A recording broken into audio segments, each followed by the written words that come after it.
Carrie Emmerich. I'm a teacher at Blaker Kinzer Junior High and also a student at Concordia Portland University. I've been assigned the task of discussing a debunked myth. Debunked myths is an important topic because we are educators. And as educators, we want to be on the forefront of the latest research-based strategies. We want to engage our students and to improve our teaching. So we go to conferences and read books to keep up with what's out there so that we can enhance our teaching. We want to learn more about the brain, how it learns, so that we can use this information to guide our teaching practices. But besides that, we're told by supposedly knowledgeable people that these strategies are the end-all to learning barriers. How do we know that they really are all that? In a 2016 study conducted by Richard Whitington, he states that strategy is in a sense an industry whose members in business, consulting, and beyond collectively produce the strategies and practices that help shape our world. For example, let's say that there's a study that is conducted which leads to conclusions about how the brain works. Then someone reads this research and sees a way to market these findings as a strategy.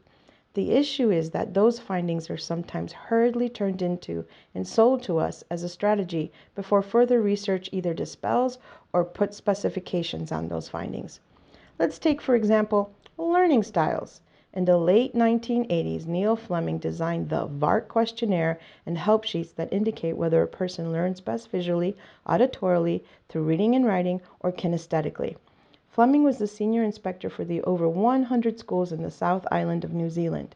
In an article that was developed through conversations between David Baum and Neil Fleming, we find out that in visiting these 100 schools many times, he observed that not all students were reached by their teachers. He wanted to find the reason why excellent teachers did not reach some learners, yet poor teachers did. Long story short, he attributed this discrepancy to not catering to students' modalities. Fleming explained to Baum that knowledge of and acting on modal preferences is an important condition for improving one's learning. It all sounds plausible, right? If you learn best through visuals, then you should study using visuals. The problem is that there's no specific evidence to support that learning styles even exist, let alone be beneficial to learners. In a study conducted by Kirshner and Merenbauer in 2013, they state that it may even be the case that in doing so, administrators, teachers, parents, and even learners are negatively influencing the learning process and the products of education and instruction. Scott Lilienfeld and colleagues in 2010 wrote in 50 Great Myths of Popular Psychology that encouraging students to teach to the intellectual strengths rather than their weaknesses will cause their areas of intellectual weaknesses to grow still weaker. So with all this evidence against the existence of learning styles, how was this myth able to so pervasively spread? In an article by Olga Kazan, published in The Atlantic in 2018, she writes that experts aren't sure how the concept spread, but it might have had something to do with the self-esteem movement of the late 80s and early 90s. Everyone was special, so everyone must have a special learning style too. In essence, it spread because it made everyone feel better to be able to give a reason to why some students weren't learning. Hey, I'm not learning because my teacher isn't teaching the way I learn, or they aren't learning because their teacher isn't differentiating to meet their modality needs. What is mind-boggling is that no matter how many studies have debunked the theory of learning styles, it is still a prevalent belief. Daniel Willingham, a cognitive psychologist and neuroscientist, explains how the theory of learning styles doesn't hold up to the predictions that you should be able to make if learning styles really exist.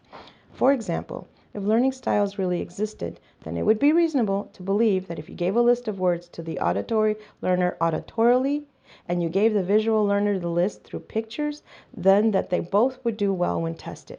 However, studies on this have proven that you don't learn the words auditorily or visually. An auditory test would test how the words sound, and a visual test would test what they look like. He goes on to explain that what most students learn is not even visual or auditory or even kinesthetic, but meaning-based.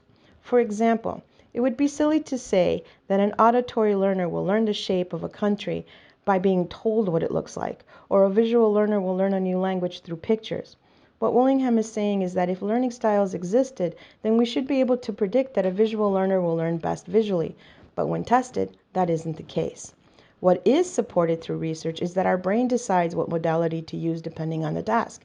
And if you need to remember the shape of a country, you will use your visual memory. If you want to learn a song, you will use your auditory memory. So what does this all say about differentiating instruction? Does it mean that there's no need to differentiate? Willingham addresses this very question in a 2-minute video he created in response to his first video, in which he states that good teaching is good teaching and that teachers don't need to adjust it to individual students' learning styles. I guess some people took it to mean that no differentiating was needed. In his second video, he clarifies that what he meant wasn't that differentiating instruction is the myth, because you should differentiate instruction. His point is that it shouldn't be differentiated by modalities, but through other things such as motivation, personality, and learning interests. Sure, this all makes sense, at least it does to me. What is scary is that despite the evidence against the existence of learning styles, there are and still will be firm believers. You know what's even scarier? Is that there are so many more myths out there about learning in the brain that are equally ardently believed no matter how many times they are debunked. Just how these debunked myths still influencing teaching will negatively impact students' learning in the long term, time will only tell.